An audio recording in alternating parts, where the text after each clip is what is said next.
Now, this is pretty good. Yeah, it is. Surprised me. I think this is the first Hogar and Dance blend that I've had. I've had a couple of them. One of them was a cherry blend that I wasn't real cheesed about. Yeah.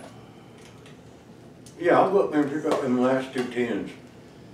That's I am an aromatic guy, but this crack the crap open. What I do, like that fire dance, I've never tried it before. I'll go into a brick and mortar, and if the name catches me, I'll pick it up. Right. And whatever it is what it is.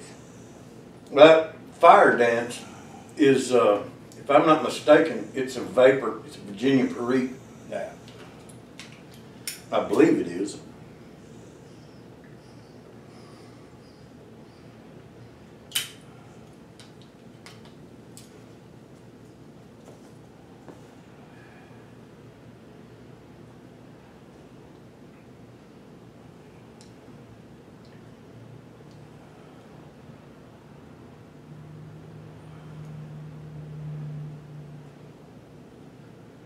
Yeah, that's a good series. I like that series that you do there. I had to do something, otherwise I was just getting on talking shit. Yeah, you know, with your shop down, and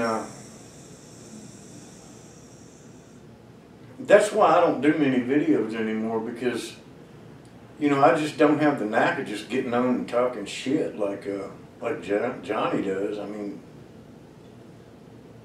And with all the restrictions that YouTube has come up with these days, it got to where it was pissing me off so bad. And then, who was it came up with a couple of videos? Oh, I know who it was. It was James Stumbo. Come up with it's Mama, hang on. But James Stumbo's come up with a couple of videos here recently that Open for your life. Yeah. He come up with a couple of videos here recently that has just turned my opinion around. He said that he's come up with a couple of reasons why I've changed my mind about it.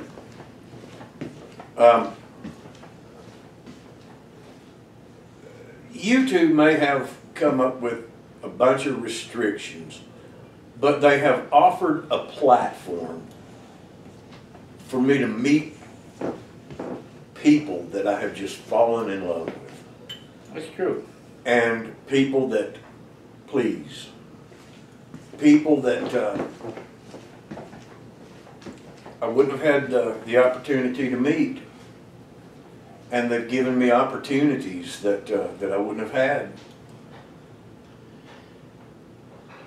had it not been for them. I agree with that for the simple fact that now that Sydney's gone and I got all this time on my hands, I said, you know, it's time to get out here and visit these people. Yeah. That you communicate, you text, you reply, whatever, you go back and forth, and it's like they become family. You know what, but 2 years ago, we were fixing to be on the street.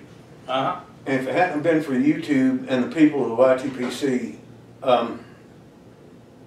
and Dan, of course Dan helped us a lot, but YouTube and that silly, what do they call it,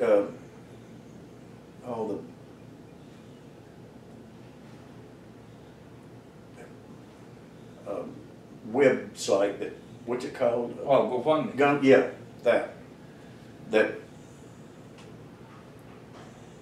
Garbage Man Piper and Mark at TPI came up with.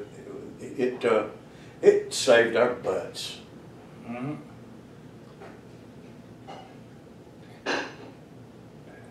And there are so many other, not just that, but there are so many other people that I've met that had the opportunity to end up shaking hands with and coming face to face with and becoming great friends with, that I would not have ever had the opportunity to. You know, you and I have forged a friendship that I wouldn't take anything in this world for. Me either. Me and Johnny have forged a friendship that I wouldn't take anything in this world for. Exactly. Me and Mark in New York at TPI, we have forged a friendship that goes beyond words. The list goes on and on and on. And I know if I sit here and start naming them, I'm going to forget somebody, and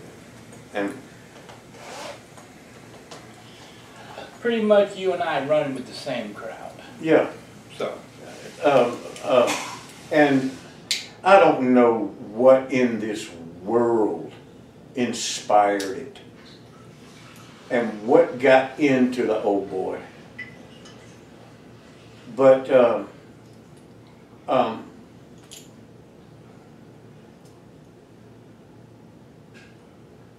Lord, I can come up with his screen name now, but I want to call him by his name.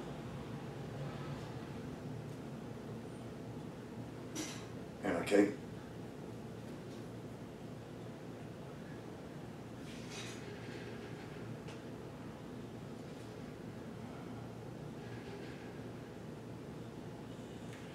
River Rat. Oh, Danny. Danny. Yeah. Danny thought enough of me at one time. I don't know what he thinks of me now, but at one time he thought enough of me, and his life was in a way, or in a particular situation, to where he felt like I needed to be the person that held on to old Maple. Uh-huh. And I came home one day and she was sitting on my front porch. Oh, yeah. What did I do to merit that? Probably the same thing I did when that Corvette neon clock showed up at my house. All I did was I thought he was funny when he was doing his videos, and turns out, you know, he's from down in West Virginia. His family's down from West Virginia. Right. Not too far from where my people are from, and we just became like best friends.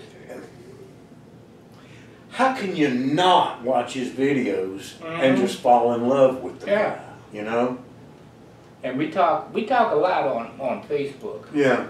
You know, I was happy when he bought his house. Yeah, yeah. And then the tornado went through, and yeah. But then he met this girl. Well. And he moved in with her, and then he rented his house, and then that didn't last too long for some reason. So I tell you what got me hooked on the guy was, hey ho! Yeah. What was that? Yeah. That was a sound of a cold one. Yep. And so then he moved back into his house, and you know, I made it, well, Cindy actually made it for his shed out there called the Rat's Nest. Yeah. And he still has that. It's up. I don't know if he still has it, but I sent him one of my paintings. You see my paintings everywhere. Yeah, I was just looking at some of it. And, each of them have a meaning, like that one up there. Yeah. The Jew. That one's called a finger sandwich and a juice box. You think a juice box. Yeah. But it's a Jew standing in a box. Right. It's a finger sandwich and a juice box. Each one of them have a unique name and a unique meaning. But, you know, I'm no artist. But each one of them have a unique name and a unique meaning. Like that one over there on the bottom is called Breakfast in the Bayou. Uh-huh. And if you look right up front, it's got a gator eating an egress. Oh, yeah. But in the back, there's an egress standing back there eating baby gators.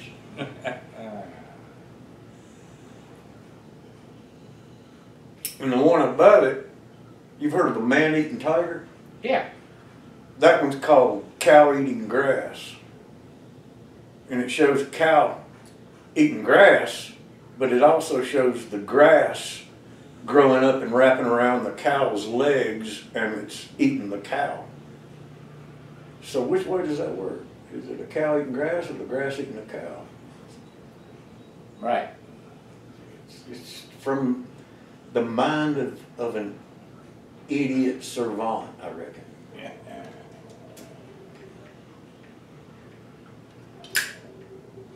Or maybe not a savant at all. Maybe just an idiot.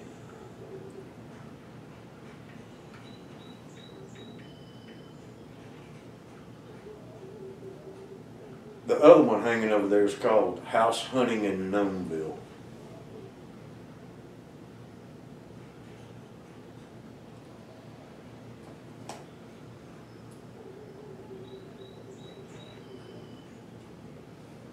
Well, I wish I could do stuff like that, but Man, these paintings, I did these paintings during a very, very dark time in my life. I was going through some very deep, deep depression. But I forget which one I sent to Danny, but I sent him one of my paintings to hang out in the rat's nest out in his garage. I don't know if he still has it, or he hung it, or what, but I sent him a painting.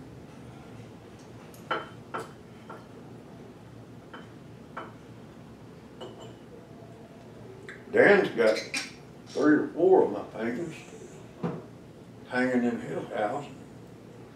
My son's got one hanging in his house in Australia.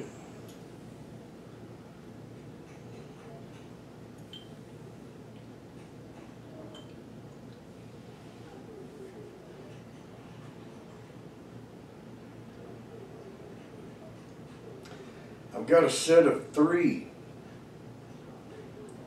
that I painted commemorating my mother and my grandmother's death. My grandmother was 98 years old when she died, and she should have died 6 or 8 different times. She really should have. And she came back. She was on death's door 6 or 8 different times in the hospital and should have flatlined and came back. And she said every time that she came back, she was waiting on my mother. And when my mother finally died, my grandmother died less than 23 hours later. yeah. I hear that happening a lot. Like my aunt, my mom's oldest sister. She hung on for 3-4 years with liver cancer. Yeah. That's what my mom died of. And she said that she was waiting for her daughter who had liver cancer. Yeah? And the daughter died, and the aunt died like 48 hours later. Well, my grandmother died less than 23 hours later. Yeah. And she did not know that her daughter had died. She was living in a nursing home. I say she didn't know. Right. No one went and told her. Right. But I believe they talked to us. oh, someone did. That bottle's sitting right there, Jim. You help yourself. Okay. But I'm gonna go a little easy because well, I haven't ate anything since breakfast. that is my breakfast. Yeah, I believe they talked to us. Oh yeah. But the painting, the three painting series that I did looks like a jury, a box jury, a prosecutor, a plaintiff and a defendant, and a judge in a courtroom, and they're all blank-faced or white-faced. And it's supposed to represent them meeting each other. It's real weird, but Dan's got them stretched out across his hallway, running down his hallway. Where's Dan live at around here? Is he close? Yeah, he's less than, I'll show you where he lives. We go out later, I'll show you where he lives. He's less than a quarter of a mile from here. He's like, you know how we go down here one block, turn and go down to the end and turn right? If we go 2 blocks and turn left, he's 4 or 5 houses down. Okay.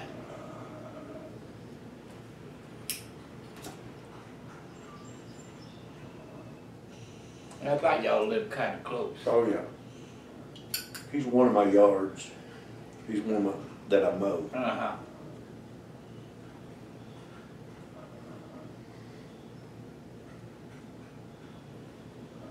This one about. I did have 7 last year. I got 5 this year.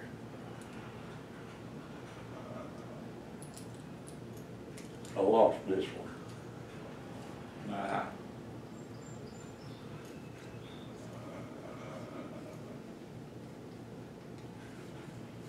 Yeah, this one's about the.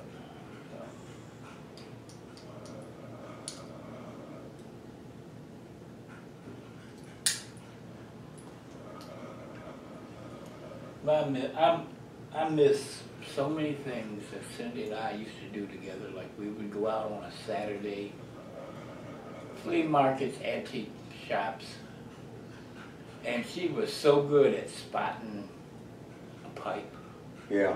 A pipe rack that was tucked in somewhere. I just miss all that, man. I go out to little antique shows or antique shops, and I see stuff that reminds me of other people. I'll see pipes and pieces of tools and stuff like that that remind me of people in the YTPC. I'll see lanterns, antique lanterns that remind me of Johnny. Yeah. You know, I see other stuff that reminds me of other people. I just don't have the money to pick stuff up. I don't either. But it's fun to go look. Now, if I see, like last time I went out, I saw that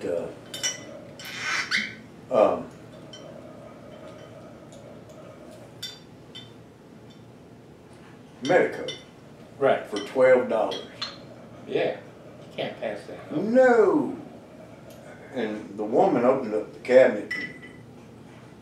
I pulled it out and opened it up, and it still had a filter in it. It looked like it might have been in there since 1940. And I pulled the filter out of it and I handed it to the lady. I said, "You might want to throw that away." It was color of that whiskey. Yeah. Yeah, I remember one time we went to an antique mall, and there was a basket, a wicker basket, had about 15 pipes in it. Yeah. And we went through them. It's like, this is good, this is good, this is good. I can fix this one up really good. And at this antique shop, they'll call the vendor and tell them your offer. Mm-hmm. So I'm like, okay. So I'm going through my mind. It's like I can get 30 for that, 30 for that, you know. So I figure it out. So I tell them my offer. They call them. They say no. It's okay, you know. We went back 2 weeks later. Still there. And I cut $10 off my offer. And they called them. They took it. Yeah. Yeah.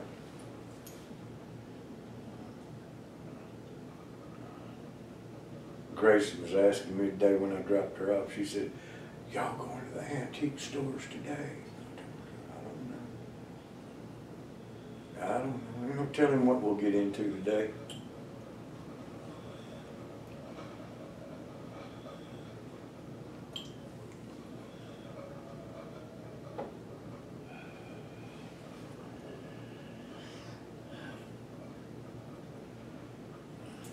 It's hard for me to walk around antique stores. But, normally I go to the antique store, I take my little scooter with me. Yeah. And I'm just now getting to the point where when I get home, I'm going to Harbor Freight and I'm picking up that scooter basket rack that you stick into a hitch.